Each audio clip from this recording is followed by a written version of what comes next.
দেখুন, একটা নির্দিষ্ট সংখ্যক এমএলএ সমর্থন থাকলে বিরোধী দলনেতা হয়, আপনি জানেন। একদম।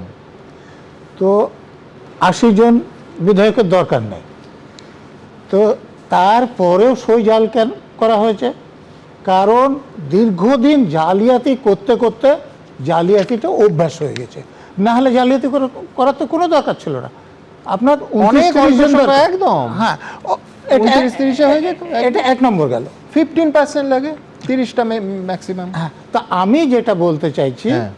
যে তৃণমূল দলের থেকে একটা চিঠি সাধারণ সম্পাদক পাঠালেন স্পিকারের কাছে যে এই বিধায়করা সই করেছেন এবং আমরা অমুক জনকে বিরোধী দলনেতা করতে চেয়েছি।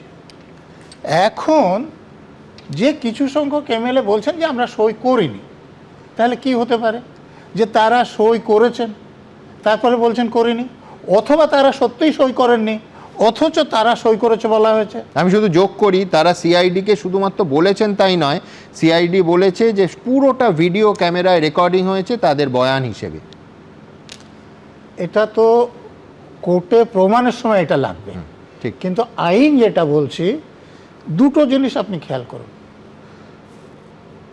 একজন এমএলএ সই করেননি, তার সই অন্যজন করে দিয়েছে। একদম। এটা ইংরেজিতে যাকে ফোরজারি বলে। আগের যে আমাদের ইন্ডিয়ান পেনাল কোড ছিল তার 363 থেকে 471 ধারার মধ্যে আসে। এখন যে বিএনএস এসেছে তার 335 থেকে 340 ধারার মধ্যে আসে। সবথেকে যেটা বিপজ্জনক ব্যাপার আমি বলছি, যে এই যে প্রতারণের জন্য যদি কোনো জালিয়াতি করা হয় তার সাজা হচ্ছে 7 বছর পর্যন্ত জেল এবং জরিমানা। এটা কগনাইজেবল অফেন্স এবং নন বেলেবল অফেন্স, অর্থাৎ পুলিশ নিজে থেকে কেস করতে পারবে এবং অ্যারেস্ট করলে কোর্ট ছাড়া জামিন হবে না সাধারণভাবে। আর একটা দেখুন, এই যে চিঠিটা পাঠানো হয়েছে স্পিকারের হাতে পড়েছে এবং এই যে ডকুমেন্ট এটা তার মানে ব্যবহার করা হয়েছে।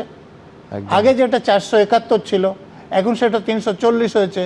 যে একটা জালিয়াতি আছে এরকম কোনো ডকুমেন্ট যদি ব্যবহার করা হয় সেটারও কিন্তু সাজা ওই 7 বছর জেল এবং ওর অফেন্সটা কগনিজেবল এবং নন বেলেবল। আমাদের এখানে আইনজীবী আছে, আপনি ভেরিফাই করে নিতে পারেন, উনিতে এজি হিসেবেও কাজ করেন, অ্যাডভোকেট জেনারেল। তাহলে এখন যেটা হচ্ছে যে এই যে ডকুমেন্টটা স্পিকারকে দিয়েছে ব্যবহার করা হয়েছে এবং জাল করা হয়েছে, এই দুটো ক্ষেত্রেই 7 বছর জেল হবে। শুধু প্রমাণ করতে হবে কি? শুধু প্রমাণ করতে হবে যে এমএলএ বলছে যে আমি সই করিনি তার একটা স্পেসিফিক সিগনেচার নিতে হবে। আর ওখানে যে সিগনেচার আছে সেটা আমাদের সিআইডিতে এখন যদি কোনো চেঞ্জ না হয়, আমার কাল পর্যন্ত হ্যান্ডরাইটিং এক্সপার্ট আছে, তিনি এক্সামিন করে দেবেন যে এটা তার সই নাই। এইটাই যদি দেন তাহলে 7 বছর জেল হয়ে যাবে। আমি শুধু যোগ করব, এই বিধানসভায় ধরুন অরূপ রায়ের আসল স্বাক্ষর কি?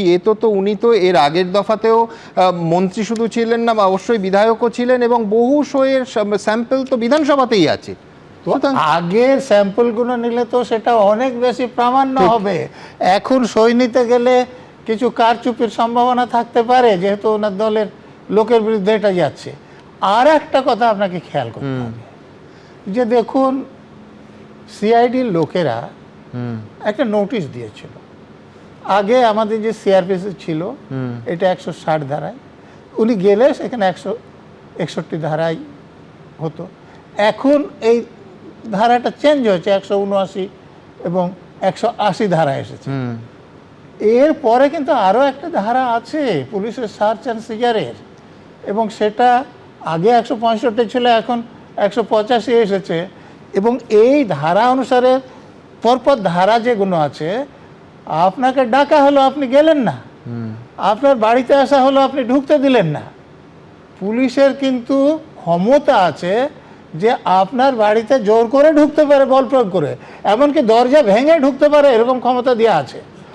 অতএব পুলিশ যেটা করেছে, ভদ্রতা দেখিয়েছে, যে ওরা রেকর্ডটা এমন করতে চাইছেন যাতে যার বাড়িতে গিয়েছেন তার অসুবিধা হয়, কোর্ট যাতে কিছু বলতে না পারে। নাহলে কিন্তু পুলিশের লোকেরা আইন অনুসারে বাড়িতে ঢুকতে পারতেন জোর করে, দরকার হলে দরজা ভেঙে ঢুকতে পারতেন, এই আইন আছে। অর্থাৎ হ্যাঁ। যার বিরুদ্ধে তদন্ত হচ্ছে তার যে ব্যবহার সেটা কিন্তু কোর্টে তার বিরুদ্ধে যাবে। বেশ। এবিপি আনন্দ, এগিয়ে থাকে, এগিয়ে রাখে।